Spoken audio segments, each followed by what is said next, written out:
Welcome back to Project Zero. This is Rishabh here. I'm continuing on with the second marathon podcasting. It is the main goal, and that's where we're working towards. But as I mentioned in the past two podcast videos, there's a bit of a segue, minor topics. Well, not minor topic, but a minor segue on rather potentially severe, but just health related topics regarding ear infections and otitis, and a little bit of a mixture, not a little bit, but a mixture of what I have recognized now to be not just a physical and physiological disease, but also my personally emotional and psychological behavioral response to this particular type of disease. So I had not come to terms or processed this because it was just a very minor thing. I think this may just it's another experience to go through, but we all have, I guess, experiences that we just kind of shove away, and we don't really take a look at it because there's so much going on. You don't pay attention to stuff like this. And when would you actually pay attention to this kind of stuff unless you're doing some kind of very self-aware project like this? So I'm gonna dive in. I dived into a little bit too much into meningitis in the previous video, and about my particular fears and a slight surface level touch on the philosophy of unbearable, enduring pain, and its relationship to chronic illnesses. Chronic pain, illnesses of chronic pain, or illnesses of extreme, excruciating pain, even if it's just temporary. And that's certainly a category of disease that I have boxed away in my mind, in my psyche.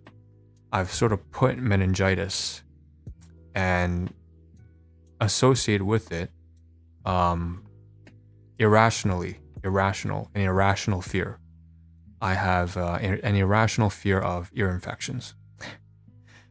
It goes back to also, and I've mentioned in the previous podcast, I kind of just let it all come out, right? And I'm posting it. It's just being honest, completely honest. A very fearful reaction. It's almost embarrassing, but that's what it is. Who cares? By speaking about it, it will just kind of go away. Just expressing it candidly. So I don't expect myself to be able to be as fearful anymore, since I have sort of done some processing and done some of the work. You call it the work, when you work through some of your fears by just confronting it. That's something that I always like to do. I just tackle it directly, sometimes too directly. So sometimes that works to my detriment. Sometimes to go head in, I just go straight for the kill, and then I screw myself up anyways, because sometimes you need to be a little more strategic. But anyways, I definitely am the kind of person who just directly confronts certain types of fears. But then there are certain fears that I tend to try to avoid as well. I would say that meningitis is something that I just didn't. It never came to my mind, that this would happen, because I never had an ear infection, at least to this degree. And but it set off all sorts of alarms that I didn't realize I had. There's a story about my teacher back in school, way back in the day. And then my association with meningitis also with extreme pain. So a mental, psychological pain of migraines that will not go away. Not in your sleep, not in your wakefulness. It disrupts your ability to do basic daily activities. You can't eat, you can't focus, you can't study, you can't learn, you can't work. You can't even go on your daily commute, go for a walk. It's always there because a migraine is inside your head. That's probably one of the things that I've sort of conceptualized and had this irrational fear for, right? So just speaking about it right now also, and clarifying to myself, oh, I actually have this kind of tendency to be anxious and paranoid and really scared. I'm just really scared of I'm just saying it. See, that's even better, right? I can just say it right now. I felt, and maybe not so much now that I'm able to express this properly, but I was really really scared of contracting meningitis, you know, and of extreme excruciating pain, specifically diseases with excruciating pain. Um, to be honest, if I had spent more time on this, I'm pretty sure I could have fleshed this out many years ago. It's just that I'm doing this in real time on speaking, so I haven't scripted it out. I'm pretty sure if I scripted it out, I could be presenting this in a much better manner. But I'm just going off the walls here and doing all sorts of improv. Hence why, because it's unscripted, and this project is very unscripted, I don't actually have a word processing document, and I'm not able to deliver to you, a video essay because I'm not writing anything. I'm just speaking about matters. Maybe it'd be more intelligent if I did, though. It'd probably be a better idea, honestly, production-wise. So that's sort of what the segue was, and what led us to that was actually just having the crackling in my eardrums over here, that it's not going away, and it feels like there's pressure and there's fluid inside. So before we went all crazy and went in on that irrational fear and dug in a little too deep, we were talking about, so let's go back to the topic at hand. So welcome to Bing, your AI-powered co-pilot. So we asked the question, right? Should I drain? Before this, I asked the question of what to do about reverberations in the eardrum on the left ear canal. And then after that, I ended up Googling or asking on Bing, about the symptoms. What are the symptoms of meningitis? You can see how immediately it just hopped from ear infection over to meningitis, over to extreme excruciating pain, and then I just went into a state of extreme anxiety the moment that came to light. So since we have dialed that down, the topic, right? We've sort of brought to our attention and our awareness that we have this irrational fear of meningitis. We can now get back to the topic of ear infections, because ear infection is very different from a brain meninges infection, right?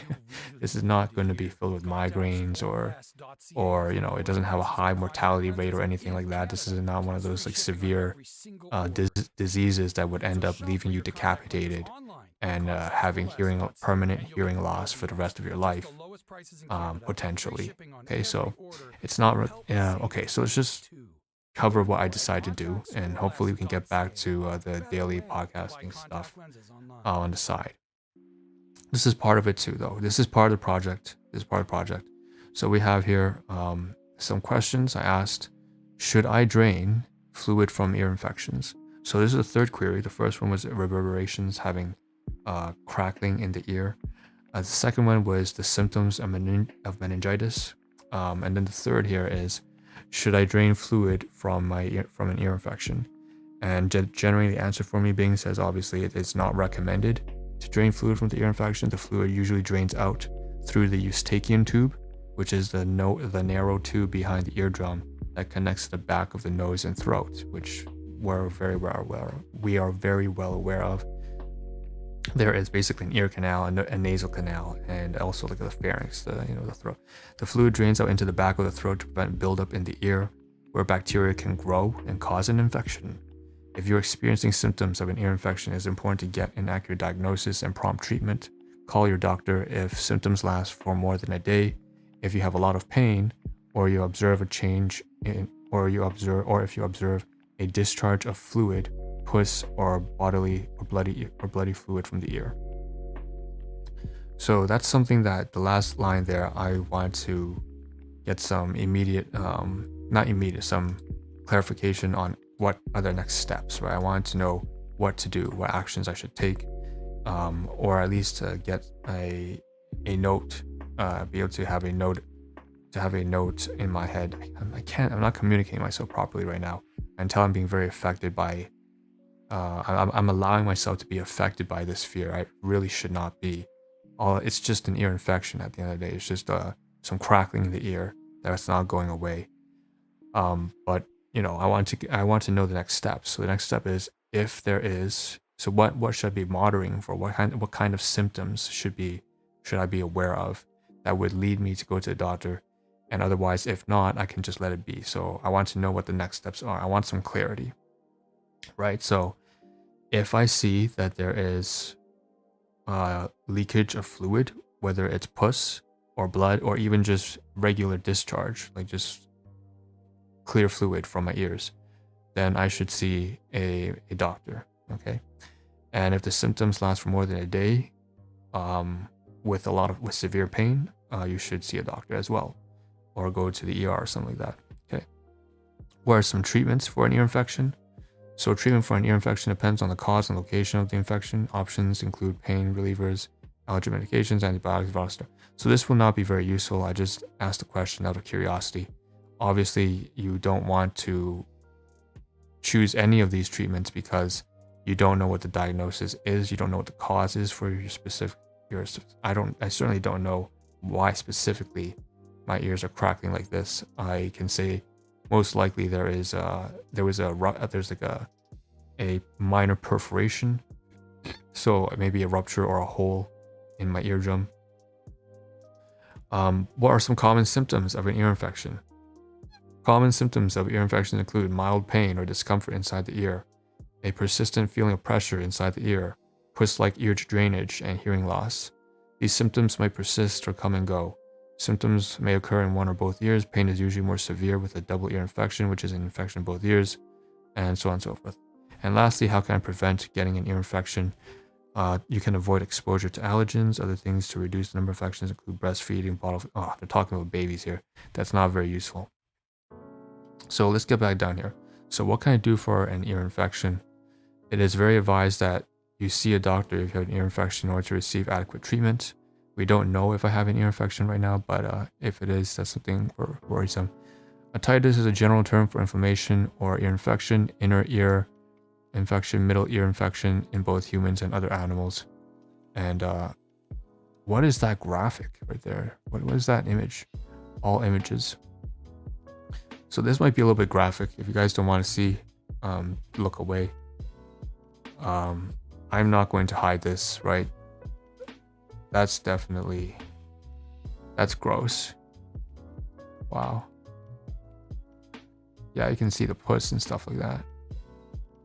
Okay.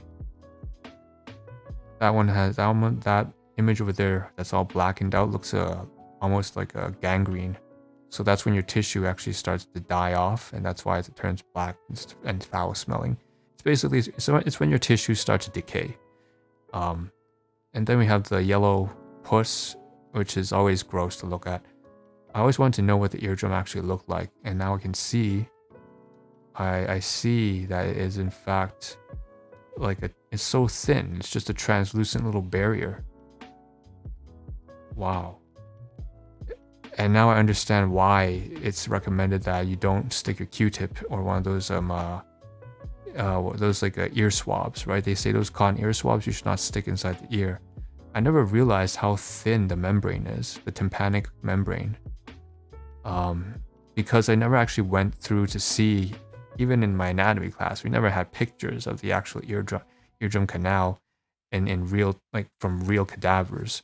These are actual pictures from human subjects, right? We have the picture of the eardrum canal only from a lateral side shot, and it's usually a diagram. It's always a diagram. It's some drawing from an artist, but it's not an actual eardrum photograph, right? It's just a digitally drawn image. So I could never really put one and two together. And I'm starting to regret the fact that I did not search an image all these years, like these past 2 decades. I really should have seen what an eardrum actually looks like in real time, because then that would give me more perspective into how sensitive I should be when I'm swabbing my ears, because I do use cotton ear swabs. So that's something that that would have been really helpful if I had taken the initiative to take a look at the eardrum and how thin that membrane really is. Okay. How to prevent ear infections in children? How do you get rid of ear infections? I can feel it going away. Basically, the pain and anxiety is pretty much gone now. The alarm that was the irrational fear I was having of meningitis. It's gone. It's pretty much gone now. So what does it mean when your ear is infected? How do you treat otitis media? Viral otitis may result in blisters. This one is definitely not related. I don't believe I'm having a. Oh God, that's horrible. Look at that.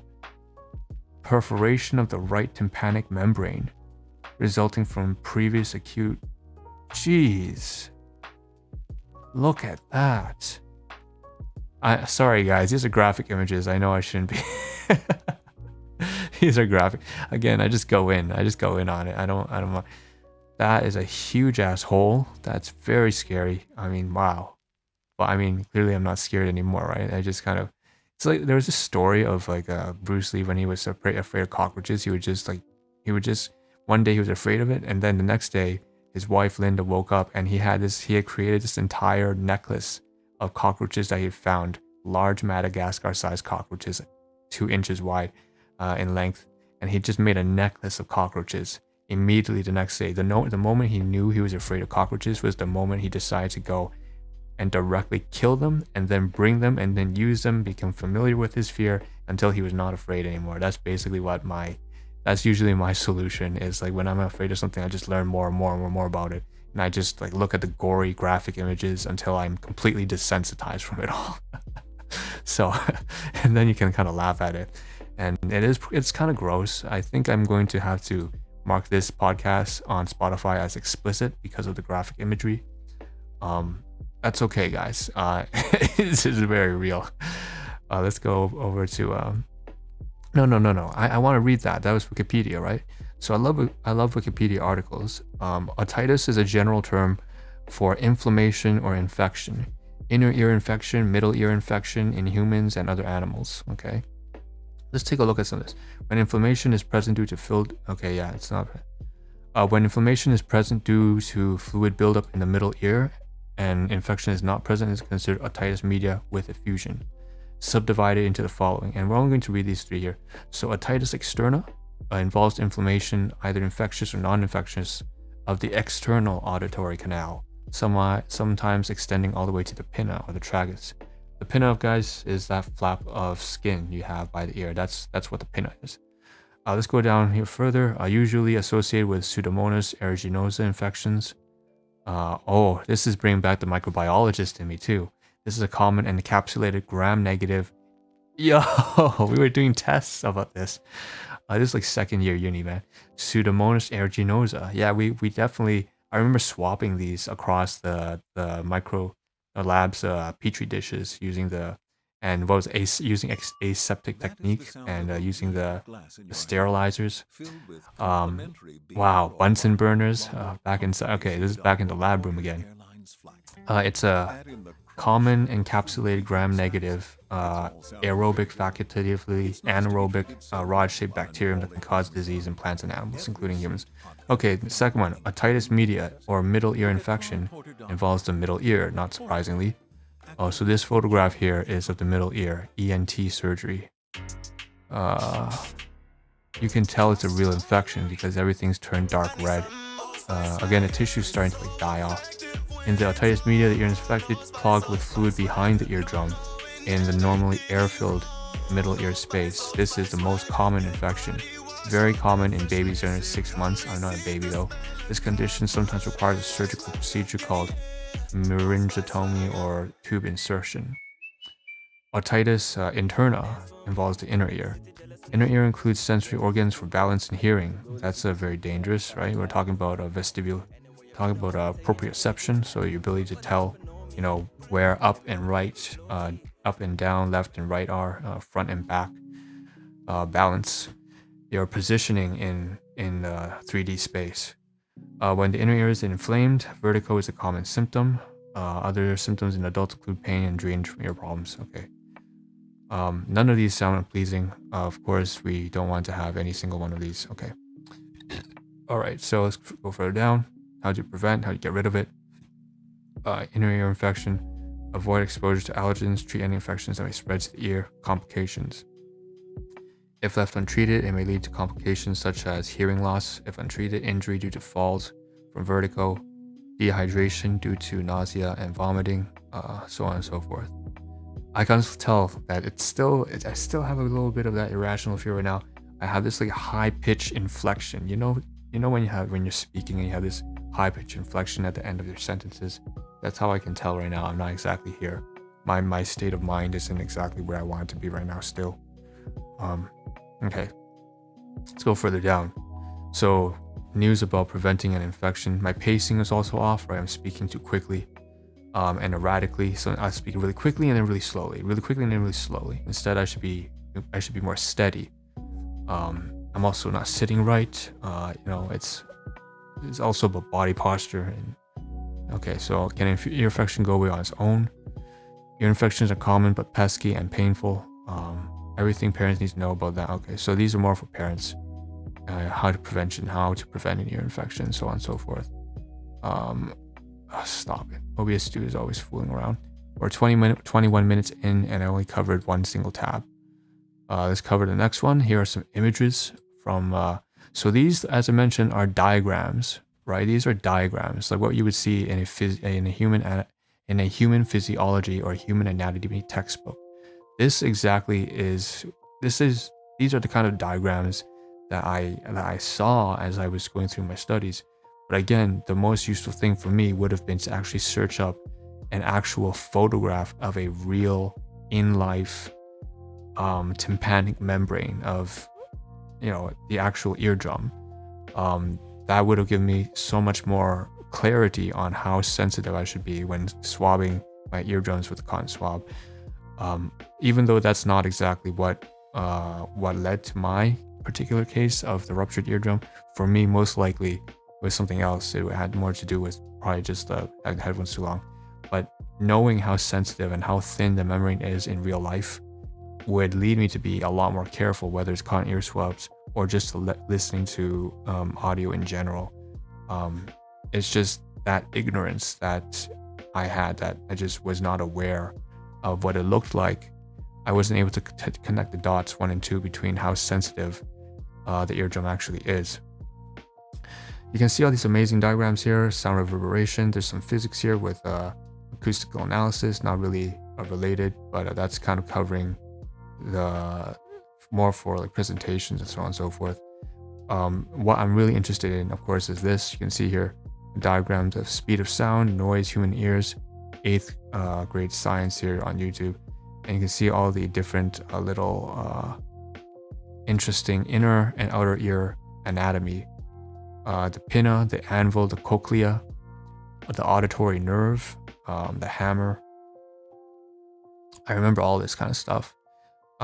It's just really giving me a real throwback to a time that was inner ear, outer ear, middle ear, right? Diagrams on how sound actually reaches them, all the different little features. So the auditory nerve, carriers of electrical signal messages to the brain. The cochlea, the bones movement transferred to fluid which moves the hairs, and the inner ear bones. The vibrating eardrum makes the inner ear bones move like levers. Okay. All right. And the eardrum vibrating. Eardrum. The vibrating air causes the eardrum to vibrate, and then inner ear bones to move like levers over to the cochlea. Okay, great. Got it. So we have a general idea of how this all works now, and where the fluid might be built up as well. So if we see here, it looks like there's a space here for where the fluid would be built up behind the membrane. I'm not going to make too many assumptions about how that might be, but it just gives me an idea of what might be wrong, right? I'm just diving into it because I want to learn more about what's going on inside my ear, right? As per usual. The more you learn, the more it kind of diffuses the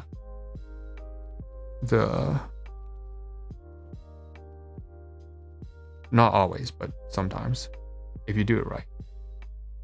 it can help you to diffuse the pain, the fear.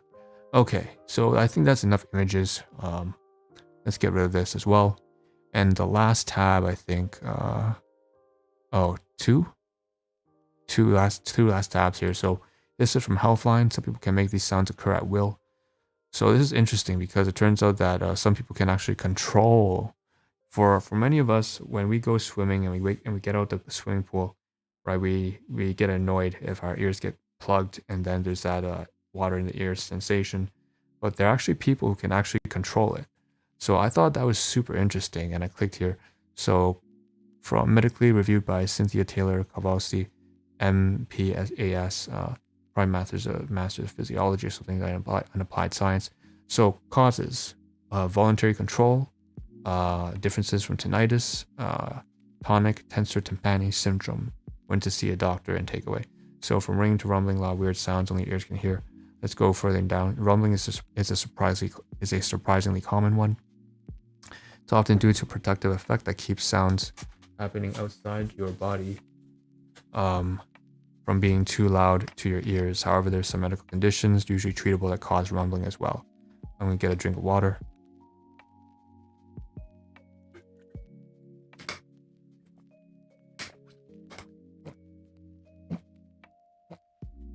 All right. So causes of rumbling in the ear. A rumbling sound in the ear can sound like rushing water. A protective mechanism to avoid ear damage. So it's often a protective mechanism by your body. Sometimes noises can be too loud, potential to ruin. The ear reduces the risk by contracting muscles inside the inner ear that reduce or muffle the sounds. Doctors call these muscles the tensor tympani. I am familiar with that one. These muscles work to pull the malleus in the ear away from the eardrum.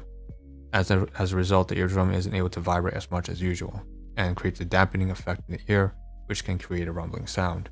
And you may notice this when you are chewing, coughing, yawning, or yelling.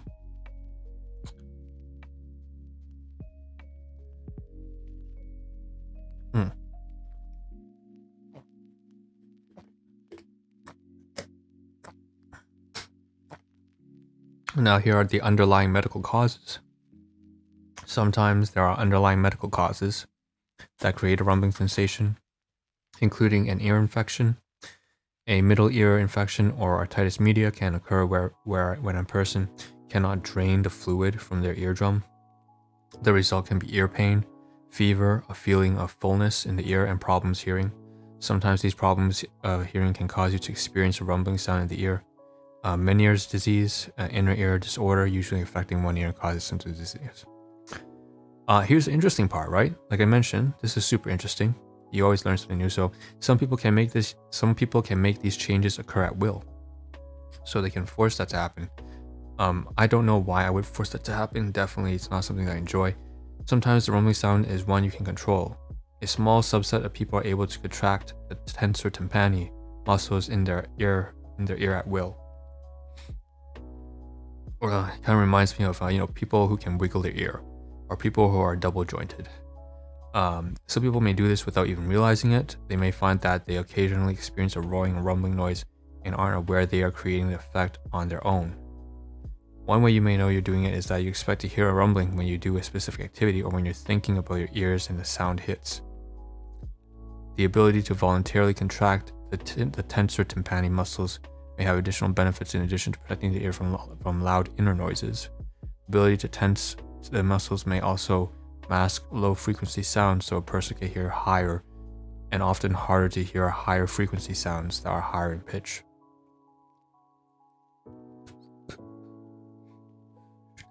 For this reason, the ability to contract the tensor tympani muscles at will usually isn't anything to worry about.